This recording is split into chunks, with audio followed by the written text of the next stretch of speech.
Hey, what's up, everybody? You're watching On the Town with Tanya. I'm your host. Thank you so much for coming back and joining us again this week. We appreciate you. Don't forget to like, share, and subscribe. So this week we're talking about everyday challenges. We all have them, right? Who who does not allow everyday challenges to get in their way of success? There are many people, and today's guest is a contemporary romance novelist and a screenplay writer. During her time in college, this is according to her words, sorry. During her time, and give good credit, during her time in college, a professor refused to accommodate her hearing loss disability and failed her 8 times in the course, script writing. But once she was able to get her accommodations met, she won her hearing with her university and continued onward to gain her degree.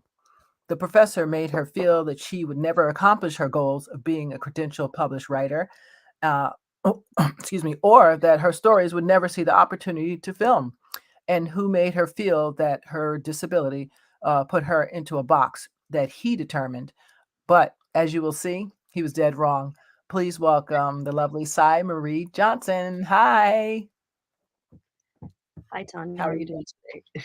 I'm good. Thank you. How are you? Good. Good, good, good. Thank you so much for joining us. I really appreciate you. Um, you know, um, I'll just go right into it. Um, you know, um, so your writing, I've seen quite a bit, some of your work, and great writer you are, I will say. And I saw that you even did a piece. There was something mentioned, or you had to do a piece in the New York Times where someone interviewed you. Yes, I was interviewed last month. That was an interesting incident, actually. I don't know if you've reviewed that or not, but that's been a pretty big thing in my industry lately. So yeah. Okay. Oh, nice. Well, that's big. That's very big. So that's awesome. How did you how did you get into writing? Because I see, your background, as we all, like I said before, we all have challenges, we all have things, hurdles, right? But you had a lot of stuff happen and you just was like, I'm gonna do this no matter what, you know. Even the hearing loss, like didn't you lose that later, right? Yes, it was Right. not something that I initially had. I was actually not diagnosed. And when I was originally diagnosed, Mhm. it was after my 30s and I only had 80% loss. And then by the time I was 35, it was up to 90%, which thankfully stayed. And I hope that it stays because the thought of more loss is just like, it's already hard enough. But yeah, it's been a hurdle. Right. Right. Well, I mean, how did that must have really changed your whole trajectory just to, someone to say, "Oh, sorry, you have 90% loss of hearing." Like it wasn't expected. So that's the part. But where did the first inkling of writing come from? Like was that before that? So actually, with my writing history and I guess career, as you were, I had been writing stories for a long time since I was a kid. And when I was in my freshman year of high school, I was recommended for honors English, but a lot of people would have thought that, that's a great thing to say. I actually balked at it. And the reason why was because at that time, I went to a school where most of the other students were privileged and I was not. My mother is Native American and she is completely, I mean, hearing impaired. And she decided, I guess this is probably why I followed in her footsteps in a way, to break against the mold of what they were trying to put on her. And she went and became a psychologist. Oh And but wow. while my mom was doing that, we lived in, like subsidized housing, low income housing. She had to take advantage of the programs that she could so that she could make a better life for herself and, provide more better life for her children. Right.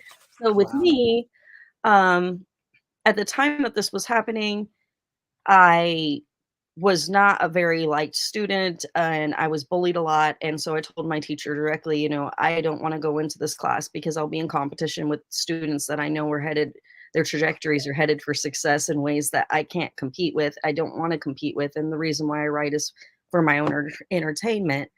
And Mhm. she told me that one day I would regret that because out of the entire, I think it was like 2,700 students, and she was the main English teacher. She said that I was one of the best writers that she had ever seen. Wow. And I thanked her, and I was, really appreciated it, but I just didn't think that, I wanted to go deal with the competitiveness and the mean girl, Mhm. atmosphere that I would be dealing with by going into those classes with students that later did become the salutatorian and valedictorian. Mhm. And, I actually ended up dropping out of school early, and I got married, and I had children.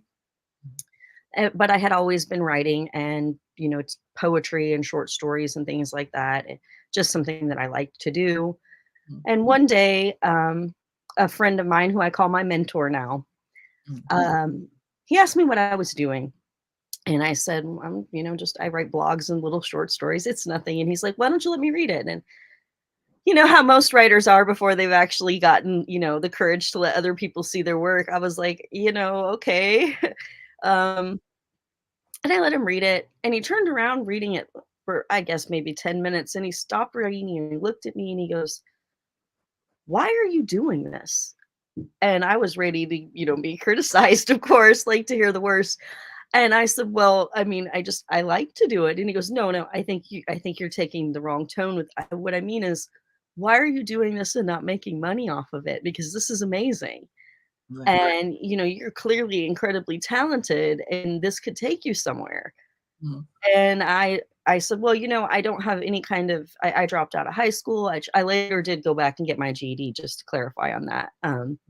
But so by that point, I did have that. But I was like, "I don't have any kind of college education." He goes, "Well, do you really think you need that?" And I said, "Well, I mean, I know my writing is good enough, but there's so much about the business aspect and publishing and distribution and all of these things that I now know that I didn't have any idea about then."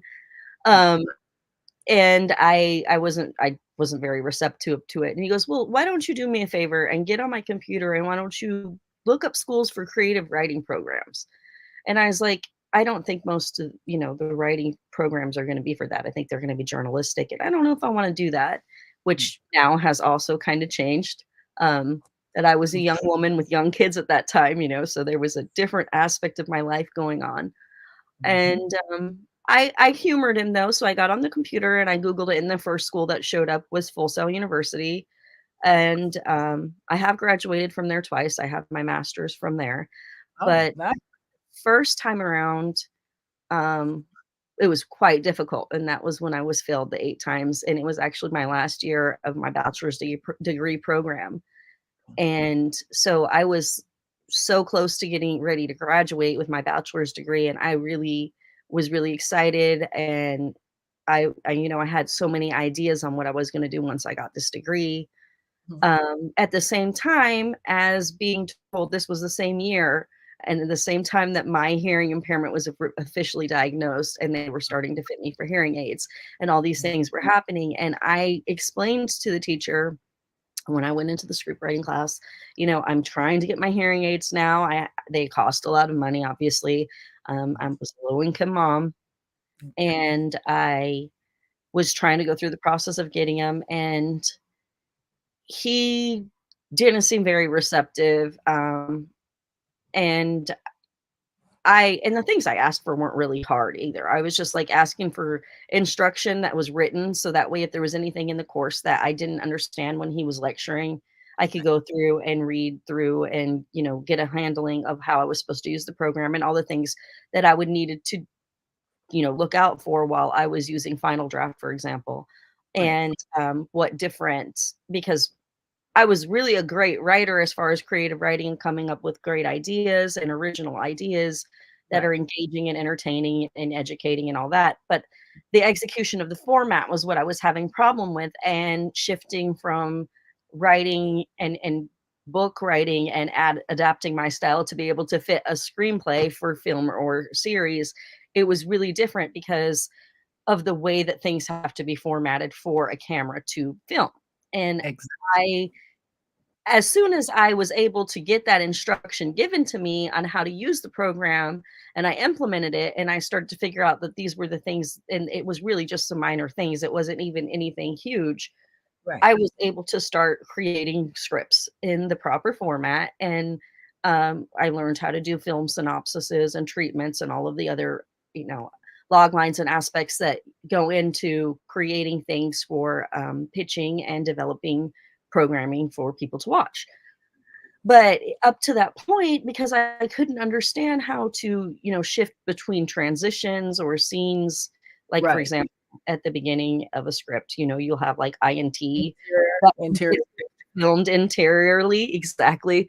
But I mean, at first I was like, what does all this mean? Because it's like a foreign text. And it's It funny, I'm Spanish bilingual. And before I started to lose my hearing, I've done, translation for courtrooms and people at doctors' offices and important things. But because I started to lose my ability to hear well, I didn't want to risk, misinterpreting anything because I'm like I said, courtrooms and medical offices, this is very pertinent information to people's lives. And I was, put in a situation where it's like, well, how am I going to continue to make a living in a way that I can care for myself and my children, and my writing was that avenue. And so I Mhm. couldn't give it up. I had to keep fighting. Yes. Yeah, and because actually, yes, now you have 2 special needs children, correct? Yes, So that makes it even more of a challenge. yes, I actually have 4 children altogether, although 2 of them are adults now. Oh, Um, wow. yeah, and Wow. one of So the young. I have I'm 38 actually, and my oldest daughter is 21. And then Wow. my oldest son that actually has the disease that you're referring to, I have 2 children because I'm a carrier of Duchenne muscular dystrophy. And my 2 middle sons, the one is about to be 20 in June, is the oldest that has it, and he's completely wheelchair bound. He can only move 3 fingers on both of his hands, and he had to have a steel rod put in his spine to help him to keep from having a curved spine due to, not being able to move. It's a really degenerative, horrible disease. It's, um not something I would wish on my worst enemy, but it's been something that's given me, a lot of insight into life and what I do with my life. And they were one of the main reasons why I pushed forward. And then my third child, he just turned 16. He Oh, also wow. has the disease. He's fortunate since we caught it a little bit earlier because his brother's older than him. As soon as he Mhm, was diagnosed, they were like, well, this is often hereditary with boys. mhm. So let's go ahead and check, your younger son too. And he was 2.5 years old at the time. Oh, okay. And my oldest son was 5. So he does have it too. He was tested positive, but he has full mobility of both of his arms and his hands, Good. um, which is a fortunate thing in his situation. But yes, he's also wheelchair bound. My Okay. youngest son, he just turned 12 years old, and he is the only one of my sons, and there's a 50-50 chance every child, if Mhm. you're a carrier, that you will manifest a child that is actually, affected by it. But my son, the youngest one, was fortunate not to inherit the disease, and he's the only one of my children that is male that can actually continue to function normally, which was something that all of my kids, even it was like, how do you explain that when they ask you, well, mommy, why do the 2 of us have it and he doesn't have it? And it's just the genetic lottery. I mean, there was no real thing that I could do to stop it. The one thing I will say, I wish they would have had, and now I actually advocate for it more and more, is adding the Duchenne muscular dystrophy test to prenatal testing like they do for PKU and things like that.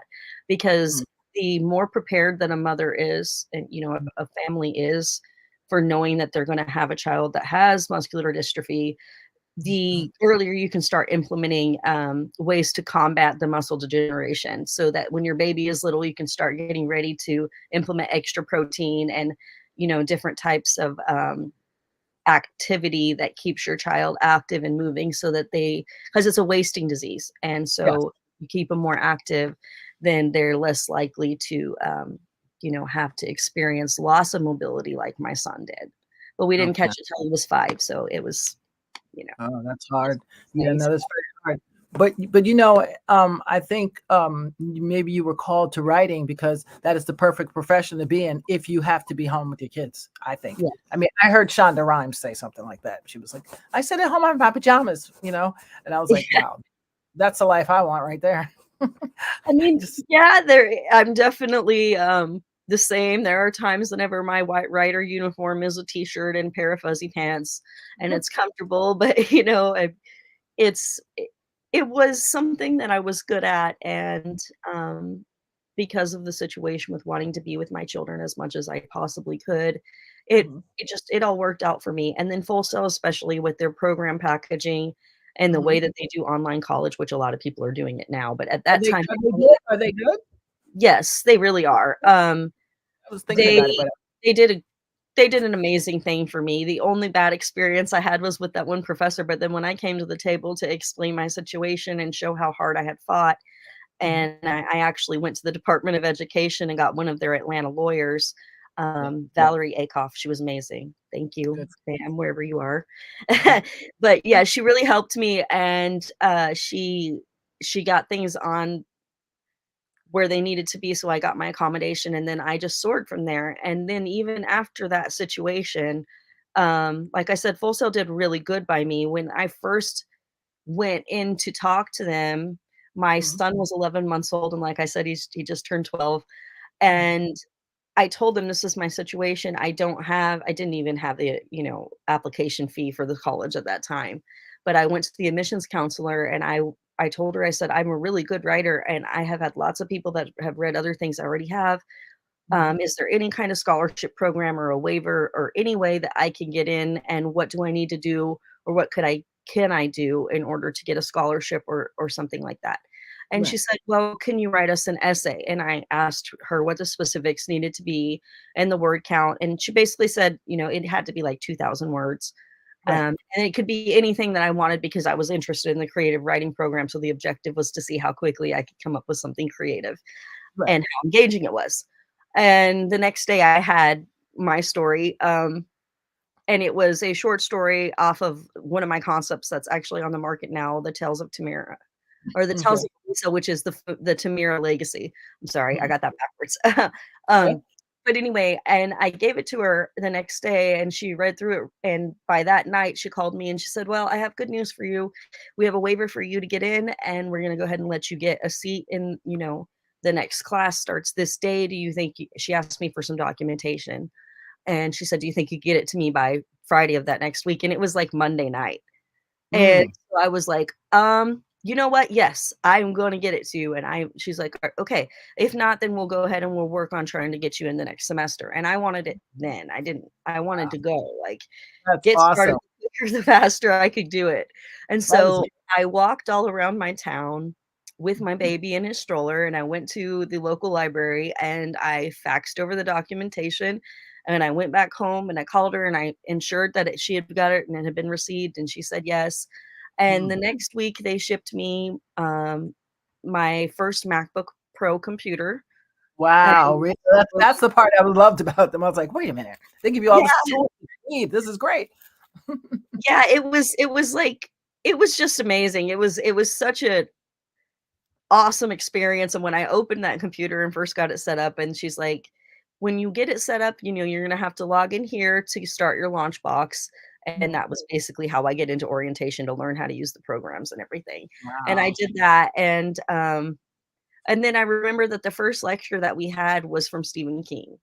Mm, And I was like, "This is, like, so different than what I was expecting," like professors and all that. But the first thing they did was, "Here you go, let's let them have talk to somebody who is, at the top of the game, and right. let them, hear what he has to say." And that was just like, "Wow, That's this is awesome. really cool." And so it set the pace for me going, "This is really a different kind of school, and I'm able to do and engage this online. It's not, I have my baby over here." And I mean, there were times, yes, I had to get help because if I was engaged in something like a live, lecture like we're doing now, couldn't have my baby crying in the background. But I mean, Exactly.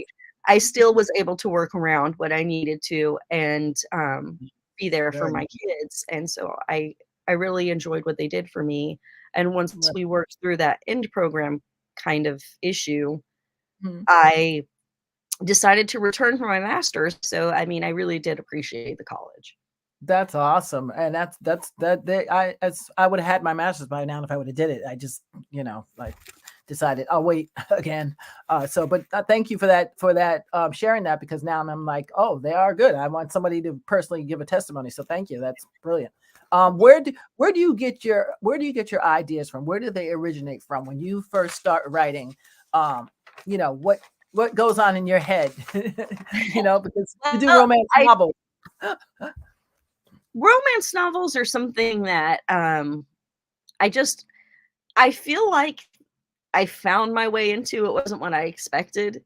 Mhm. That the stories that I first started writing, like The Softer Side of Texas, for example, is one of my titles that I wrote while I was still in college, but I it was my first opportunity to compete in NaNoWriMo, which is National Novel Writing Month. Right. And so that was the first full-length novel that I wrote that was, like, over 50,000 words, Wow. and I did it in 2 weeks, and it was just because I got into this zone with the story when I sat down and they're like, "You have to come up with a new story," and I was like, "Okay," and I sat there for a minute, and the idea for this young woman kind of it just, like, visualized in my head. And so Mhm. I tell people that my stories are kind of weird because and this is probably why I've transitioned a bit to screenplay writing now, because I see Mhm. them like a movie in my head. Like, I Right. see the character and the scene, and I see it playing out, and then I just write in detail what I see and hear Right. to, the page, and this is what I'm seeing going on and the sequence of events. And sometimes I don't exactly know where it's gonna go directly. I just have an idea of a trajectory of how this story is going to be, and the idea just kind of visualizes in my head, like I said it. Other times, there are situations where, like with the Tales of Elisa, especially, that story started to, come to be from childhood. And I'm from Okay. Oregon, and if you can see the tapestry behind me, it looks kind of elvish and, fantastic. That's Right. the kind of stuff that I have had around me you know, being from Oregon all the time, and when I was a little girl, and also being part Native American as well, Mhm. the forest came alive to me, and I just believed in fairies and elves, and I was influenced by my atmosphere. So Right. in that sense, it was just kinda like I took my imagination from childhood and I continued to build on it, and now I have this I mean, it's a pretty broad worldscape, and I have a lot more to work on it, but, it's probably my biggest, uh, masterpiece work Yeah. that I have that I've been working consistently the longest. Wow. And now, for your first work, how many publishers did you try before you got one? Oh, I was rejected countless times. I think I lost count of how many rejection letters I got or how many agents were like, "Good luck, but we're not looking for what you have at this time." Yes. It was a number of years because I did my first independent publication in 2013, and Mhm. Blushing Books accepted my first book from them, which was Simply Scarlet. I signed the contract December of 2015, or no, 2016, and it was actually published by them in February of 2017. Oh, so it took a while. Yeah. Wow. Now, well, I guess depending on the publishing house about advances and stuff like that, right? Depends. Yes, it's completely dependent on who you sign with, and every house has their own different, submissions requirements and contract structures. Okay. For blushing, advances are not very common. Okay. So what I basically got was was offered an individual contract for just that book. So Okay. some publishers will offer an author like a contract to do exclusive with just them for 5 or 6 books or however many books that they want to contract them under. But Mhm. my publisher allowed me to remain hybrid, which means that I was both traditionally published and had been self-published independently as well. Wow, that's great, man. That's really good. How'd you feel the first time that you got your book signed somewhere? The Um, first. it was I mean, it's a surreal experience. It's kinda imposter syndrome is very real, but it's also when I got my first book in my hand and I was like, "This is real, it's tangible, and this imprint has" they published it, and it's beautiful, and I I literally have manifested my dream into reality, and now I have proof of it, and I can take this and sell it to the public and go interact with them and talk about my story. And then it was, that summer that I actually did my first book signing event. So that was really awesome. That was just really Imagine. great. Yeah. Can imagine that must be so especially the backstory that you had. It's just it's like icing on the cake. What are some of the traps that new writers could probably avoid? I'm sorry, Would what you, was that question? what are some of the traps that new writers could avoid? Because there's people watching who Um, just you want know, this. things not to do. Mhm. I think that everybody has their kind of learning experience when you first come in, because when you first come into this world, like, and you're a newcomer, you have no idea. Yeah, if you've read some and done some research on things, which I had done and I was even going to school for. Mhm. And I think um one of the biggest things to watch for is vanity publishers. The first people that actually tried to get me was a vanity publisher, and Oh, I got really excited about it when I got the first letter of acceptance from these people. huh? But then when I went and I did my research, which is a key thing, definitely do your research on every publisher before you go ahead and commit to any contracts. Okay. Um, Look into it. If you are looking for a place that will give you reliable houses that are open, I Mhm. actually found Blushing Books through authorspublish.com. So that's a great place, and also freedomwithwriting.com. Okay.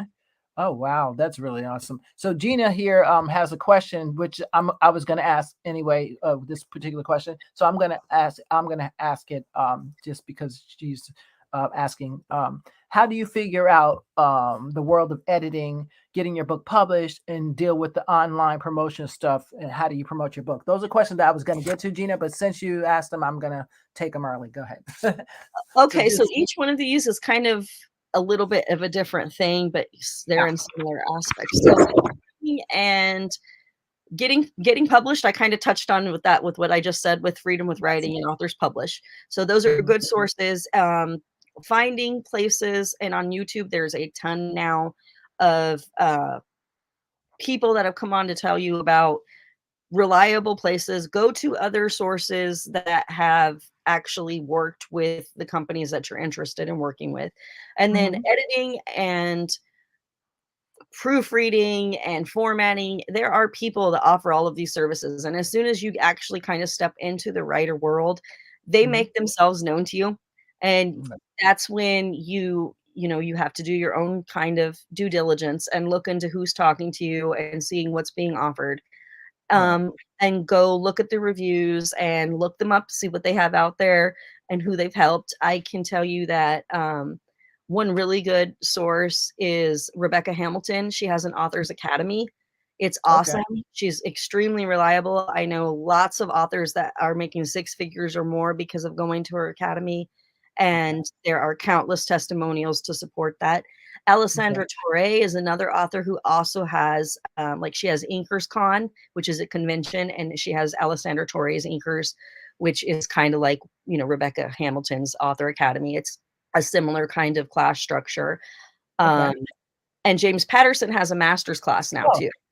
Oh, yeah, I love James Pat. I met him once, at the Burns Film Center That's in Wa awesome. in Westchester, in New York, yeah, long story short. But I was very lucky. That was the best, I think, sit-in I've ever sat in on, and actually got to meet him, so it's pretty cool.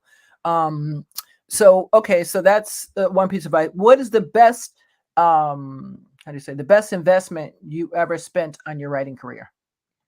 Whether school or class, something, editing class, whatever it is.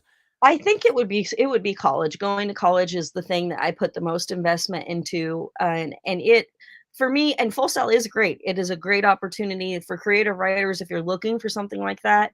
All the Mhm. other things that I just mentioned are also great courses, but these are, different aside if you don't want to commit to, like, university level or college level academics, and you just want to learn to be able to Right. write. Those are great sources.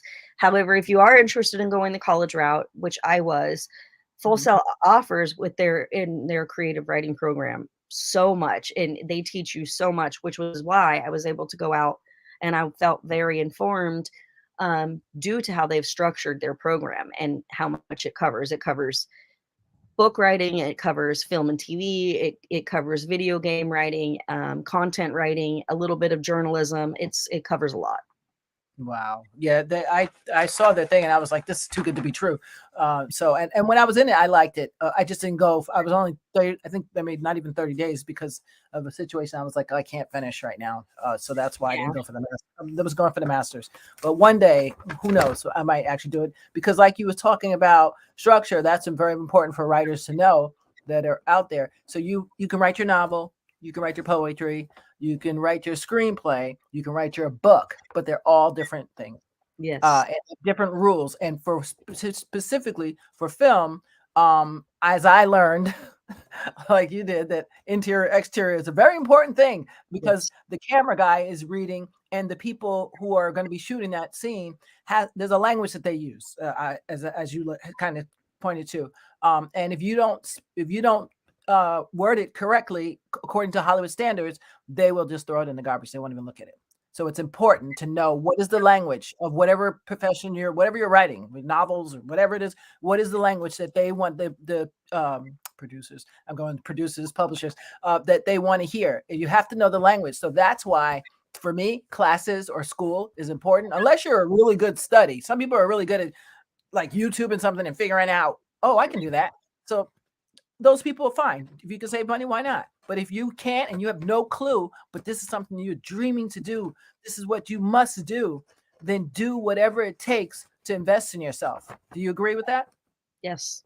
Yeah, yeah, I think so. I think it's important. What is what your favorite unappreciated novel is? Have you ever? Is there something that you're like, this does not get enough? Um, I feel like, excuse me. So the book that everybody sees first is obviously Simply Scarlet, and I really wish that more people would read Embracing His Empire, Mhm. because it's what I loved writing it. It was one of my favorite stories to write. The Mhm. heroine is very strong and smart, and it takes place on on a different planet, but it's Right. got all of the elements of a great adventure story and an epic romance, and I feel like it's a little undersung, compared to Simply Scarlet and The Softer Side of Texas, which are both great books too. They were both enjoyable writing experiences, but I guess each story is kinda like a baby, and if I had to say which one of my book babies isn't noticed as much as I'd like it to be and, is kinda undersung, it would definitely be Embracing His Empire. Wow. So yeah, I got a little clip of that. And where did I put it? Did I just not have it? I had a little clip of it that I love. The opening that you have there. That the girl from wait, oh gosh, I had it. And remember when we saw me deleting something? That's what I deleted because I was like, you know what? It's more fun for someone to read that little paragraph and come into it and and say, oh wait, let me go. Let's see where this is going to take me to. So unfortunately, Tanya is a bad girl here. Are women making a headway in the publishing industry? Because I know at some point, it's hard. It's hard to find. They don't really have too many Black women publishers, and minority, whatever you want to call it, and all the above. And that's been a thing. So, is it getting better, or it's not something that absolutely will not stop you regardless? Or what's your thoughts on it? I think that for marginalized writers, it's getting a little bit better because there's more independent ways for people to come up, and there's so many different avenues for you to succeed on the internet, which has made it a great tool on that aspect. I do Mhm. think, however, with the top 5, it's really hard. There are obviously a lot of gatekeeping situations that make it difficult, but if you really wanna make it as a writer, and I think all of us that, have kind of found ourselves on the sidelines being like, "I'm not gonna take no for an answer," have learned from, pioneers in the industry who have said that writing is a thing that you can do and you can make happen whether other people like it or not. You just Mhm. have to keep at it. And if you're good at it and you want it and you keep producing and you keep Mhm. going after the opportunities and saying, I'm here and making yourself available and learning about it, you just kind of just have to just take control over your life and say, this is what I'm doing, and nothing that anybody else says or does is going to stop me from the end goal. And I'm already writing anyway, so here it is, and I'm going to keep doing it, because if you enjoy doing it and it's what you want, don't let anything get in your way. It will eventually, just having the proof in the pudding of all of everything that you create will eventually be so much that people can't not see it. Right, exactly. Wow, I like that. Keep writing no matter what you do. But I think writers anyway, they can try to hide. Just like singers for me, or instrumental players, or people that's called to do those things. You can run and hide all you want to, but it always comes back and haunts you. Yes, that is true. Especially writers, like, because they'll be like, "Oh, Sai, could you do me a favor? Could you just, the church will be like, can you write this for the church bulletin?" And then next thing you know, the church bulletin's like happening. It's like, wow, what did they write here? It's like, okay, I just need you to write that. But so it always, to me, it always comes out in some way. That I'm not doing what I'm supposed to be doing, and that's why I'm overdoing on this one. So I think follow the dream, because artists are special. Writers are Yes, special to me.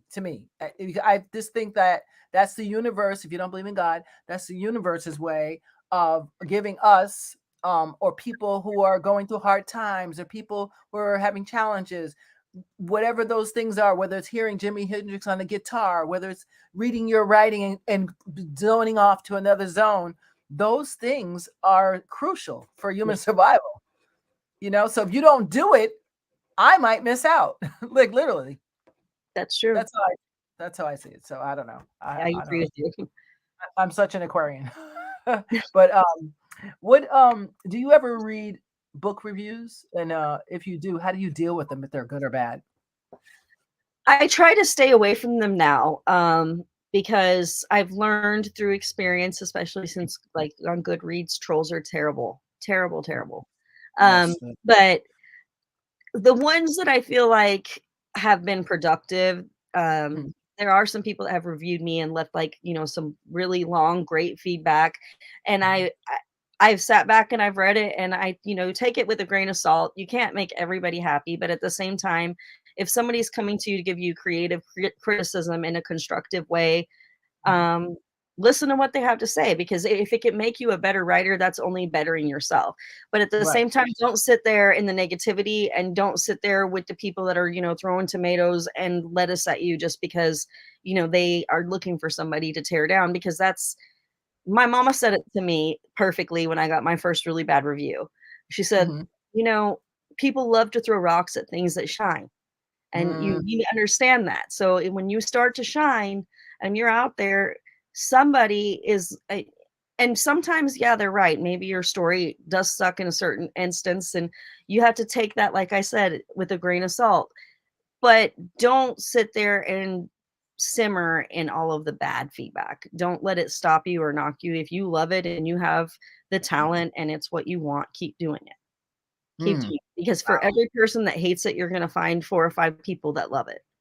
Exactly. That's what I say. Yeah. Now that's a definite. I That's for anything in life. There's always going to be somebody that likes it and someone who doesn't. So it doesn't matter. Just do your thing.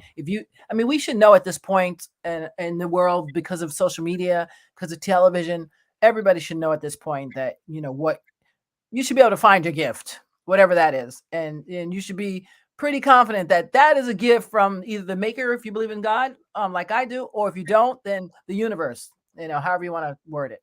And it's all valuable. It's so Yes. valuable, you know. But switching gears, how did you how did you get into writings, screenplays? 'Cause I know you have something that might be optioned. I don't know if you can talk about it, but how did you Well, I switch can't gears? You tell. mentioned something earlier. Okay, so actually with this particular screenplay that I just finished, my first feature film, Hmm. I began this story. It's really this is so great. This is the very screenplay that first professor was like, "Ugh, nobody's ever going to nobody's ever going to like this," and all the negative things that he said. And it's called Secrets of the Day. Um and it is a female driven, kind of mystery, spy, espionage, if you will, Mhm. um, story. And I started writing it in college, like I said, and it didn't get great reviews from the professor. And I was just like, okay, well, later through going back and putting I have several concepts that are actually up on a site called Stage 32, which Oh, I is, know Space Jam too. yeah, Stage 32 is great. It's a great place to find for networking for Yes. everybody that's in the industry for film and series of every type of actors, screenplay writers, directors, producers, you name it, they're there. Um, Yes. and so I got on there and I put up my log lines, and they had been up there for a while. They had been up there, I think, since like 2015. And Mhm. last spring, there was a producer that was on Stage 32 who messaged me randomly, sporadically out of the blue. And Really? he says to me, he says, I I seen all your log lines on here and I'm interested in this specific one. And the one that he asked for wasn't actually Secrets of the Day. It was one called A Vacation of Innocence. Mhm. And I said, yeah, I have that. And he goes, well, do you have a film treatment or a film synopsis for it? Mhm. And he didn't ask me if the screenplay was fully written. He just asked me for those things.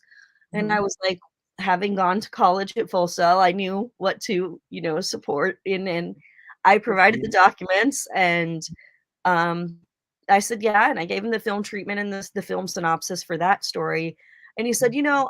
I'm actually kind of interested in this one here, Secrets of the Day too. Could you go ahead and send me the film treatment and the synopsis and however many pages of the script that you have written on that?"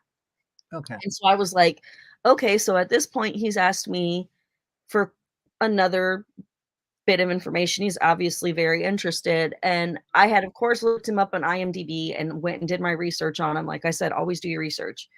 Yes. And so I felt confident from what I seen on his IMDb professional profile and the things that I seen, in the existing entertainment world, that he was legitimate about what he was asking me.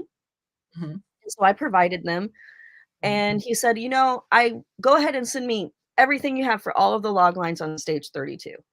And I Wow. was like, okay. I mean, obviously you're really interested. You want to see all my material. Okay. And I sent it to him. And he goes, okay, I've looked at everything here and I really like Secrets of the Day the most. Mhm. And I, was like, haha, this is funny because this is the one that I got the worst marks on. And I'd like to meet with you via Zoom to discuss, and what we could do to work further together on you continuing and completing this movie script. And I was like, okay, let's do that. And that was last May. Wow. And I met with him and we sat down and we decided that we would do 6-page sets. He said, let's go ahead and project to make it a 90-minute movie, which will put you between 90 and 120 pages or so. Mhm. And I said, okay. And he said, if you want to do 6-page sets at a time, that will give us 1 or 2 scenes. And we will go through them and you go ahead and write them and then send them over to me and I'll look them over and, give you my notes from there. And we started to do that. And then my dad passed away in July. Oh, I'm sorry to And hear. yeah. And so I kind of had to take a little bit of a respite, for my grief period and to give my dad his funeral and everything. Mhm. And I did that and he checked in with me a couple of times. And in September, he told me that he was going to be going to the Vienna Film Festival and he wanted to know if I was ready to start writing a bit more and to check back in after he got back. And I Okay. said that, I was getting ready to actually reach out to him to talk about getting back on started track on doing it again. Mhm. And that it just kind of worked out that he messaged me first. So I took that as a sign from the universe, Right. from God, Mhm. that I needed, to go ahead and keep going. So Yeah. I did again and I sent him some more pages. And then we got about halfway through. And when we got to the halfway point, he was like, you're really doing good here. And I was like, yeah, I know. And he really liked the way that the story arc was moving and everything. And then he commented on how great the dialogue was and how engaging it was, and Mm. that really stood out to him, that would make the movie, fun and people would enjoy that. And so I was like, yeah, I really got into the zone with these characters. And from there, what happened, I guess I got into flow state because 6 pages ended up turning out into 10-page sets. And I Wow. did that for like 4 more rotations. And then when I got to the last 2 rotations, I was like, you know what? I went from 6 to 10. Now I'm just going to do 12 pages and 12 pages. And I sent them back to back. I was like, okay, here's this one. And he was like, it's going great. Just continue. It looks like Mhm. the end is in sight. And I said, yeah, I just got to bring, the climax in and summarize it and everything. And that last 12 pages came together really fast and Oh, done. you were beasting with that. That's awesome, as the young people would say. Wow, that is amazing. So you're working on that whole thing now. Yeah, not this last Friday, the Friday before that, I Mhm, actually met with him again after he had done his read through on the final mhm, script, and I mhm. didn't know what he was gonna say. He just, because when he messaged me back before, he had been giving me notes and everything. This time he's just like, "Hey, I wanna meet again and let's have a face-to-face discussion about this whole thing, and when can we do That's it? The sooner the better." And I was like, "Well," and so we did it on Friday. And when he got me on there, he said, "Well, what I really need to ask you is, do I have permission to send it up the chain?" He said, "The only thing I have to comment on, and the reason why I have to send it up the chain is because this last sequence, it's great, it's awesome, but it's over my intended budget. So I'm gonna have to confer with some other studios. But I have a friend, and he told me his name, and I haven't wanted to say his name yet because right. I wanna get the Okay. feedback back before I say who Yeah, it is. definitely not, yeah, you don't have to do that, don't worry. But it is somebody affiliated with Top Gun, I can say that. So, and yes, they do know Tom Cruise. I don't know that Tom Cruise will see it, but I mean, it is really cool to say that that's even Right. happening. I mean, that the person that is it's going to, which I obviously gave consent permission to, go Of ahead and course. share it up the chain, is an amazing person. And the fact that they alone are actually seeing words that I wrote, a story that I created, has already just transcended way beyond my wildest dreams. Like, and I can see it happening. It's a great story. I'm really proud of it. And I think that it would be entertaining for people. I think that sounds fabulous, and like you said, some for someone at that level to be interested is amazing, and, I like Stage 32. I'm a member there too, and I never knew how serious to take it, but you're the 3rd person who told me, "No, take it very seriously," Yes. because, I've Very heard. seriously making things happen for people. Yes, yes. Even I got it because someone told me about one of my cousins told me about it for pitching something for Netflix. That's how the whole thing started for me. Yeah. But I'm happy to hear that you have a real success story because if nothing else, at least someone has verified that you really can write. So Yes. that's great. That's great. I wish you the best with that. Is there any more advice you'd like to give viewers? Um, Honestly, I think the best advice that I took into play for myself when I decided to dive into this world was, it came from Field of Dreams, Mhm, and that was, if you build it, they will come. mhm, So really seriously, I know that writing can be a very isolating thing sometimes, but when you get onto places like Stage 32, after you've completed doing your writing and you come out of the writer's cave and you share this and you see how many people respond to what you've created, that's when you get your interaction and your socialization, and you get to see amazing things happen. So just keep writing, write, and take advantage of every opportunity that comes before you to, get involved with any type of writing. And what I mean by that is, for example, the one thing that I can say that has really helped me the most was I went into ghostwriting to help supplement what I'm doing, and I have no shame in telling people that. nice. It has helped me a lot. And people do Mhm. ask me, "Well, how do you separate between, what you do for clients and what you do for yourself?" And the reality is, what I create and I put out there branded under Sai Marie, that's mine. That's out there under my credit, and it's me. What I bring to the table when I contract someone with a client and what I create for them, I'm getting paid for that, and I'm agreeing to do a service for them to help them, and I'm getting paid, for my services and for consulting with me and providing the writing that they need for whatever it is that they need. So don't be Right. afraid to, take advantage of different writing opportunities, because just because you get started in one avenue doesn't mean that's where you're going to stay. And that one avenue might lead you to meeting the next person that can actually help you on your way. Wow. Wow, that's amazing. And how do people find you? Let's say on Instagram. It's author Sai Marie. It's on Instagram. It's at author Sai Marie altogether. Um, Uh, I'm on find me. TikTok, Sorry, and I'm Marie. also on, obviously, Facebook and Stage 32. If you look me up on Facebook, it's Sai Marie. On Stage 32, it's also Sai Marie Johnson. On Hmm. Twitter, it's at Lady Sai. And that's all. Twitter. It's Twitter. It's like Twitter. I'm just writing as I talk. Twitter. It's at Lady Sai. And I keep saying hi. I have one friend with that name. My friend Sai. It's a guy though. So when Yeah, I well, yeah.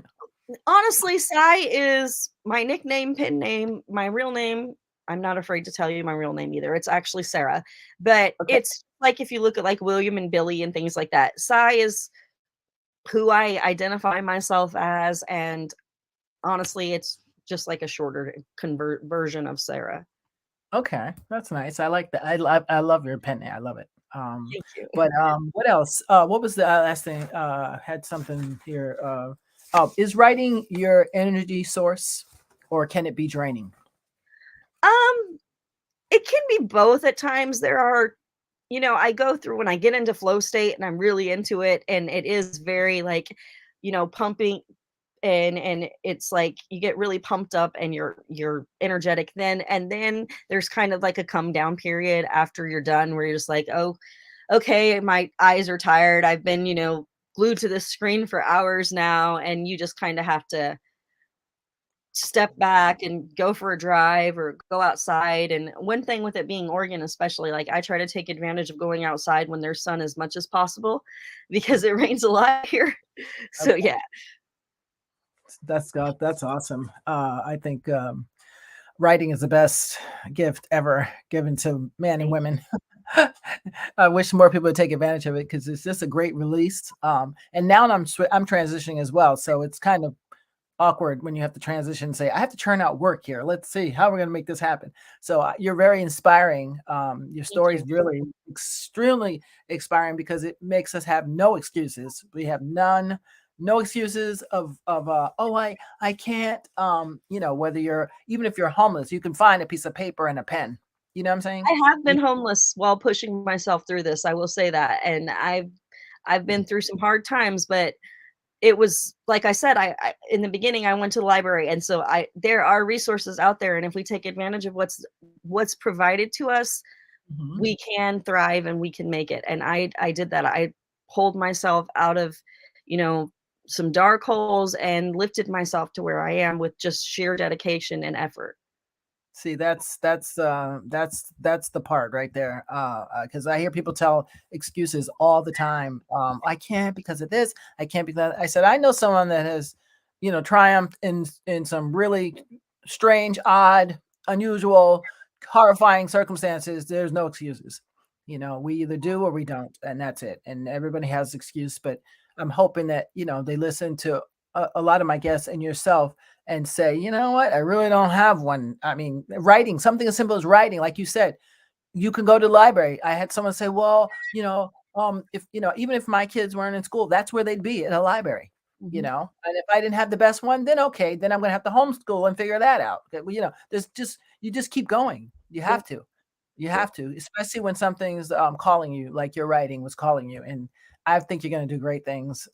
This is Thank just the you. tip of the iceberg, obviously, right? I'm so happy that we got to meet. And we have your handles. So, guys, if you have any questions, look at Tyler Perry. Yes, exactly, Yes, exactly. Tyler Perry's a You do great want to make movies, creator. correct?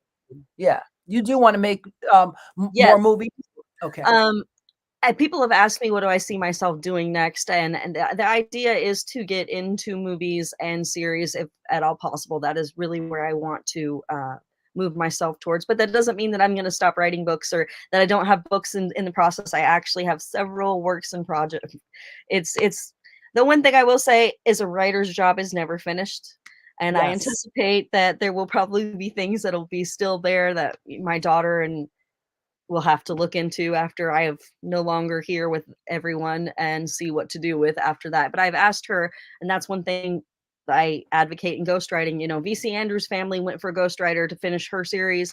You can do Mhm. that with my series if you want to when I'm gone. I've told her that. So Um, I if want this she's a to be writer as well? yeah, Your daughter? I want this to be something that my stories, my concepts are out there for everybody to enjoy, that they outlive me, you know what I mean? That's the objective. That's amazing, and that's really why you write, because it'll be forever on that page. Yeah, I wanna Forever. inspire, entertain, and educate people even when I'm not here. I want people to look at my story and go, "You know, there was this person that did this," and I wanna be the person they look to and they go, "Because of you, I didn't give up." You know, that's awesome. That was gonna be my last question was, ho what do you want readers, to take away, when they read your work? That's amazing. Amazing. That's it Uh, right there. I'm just inspiration. someone with a dream and a pen.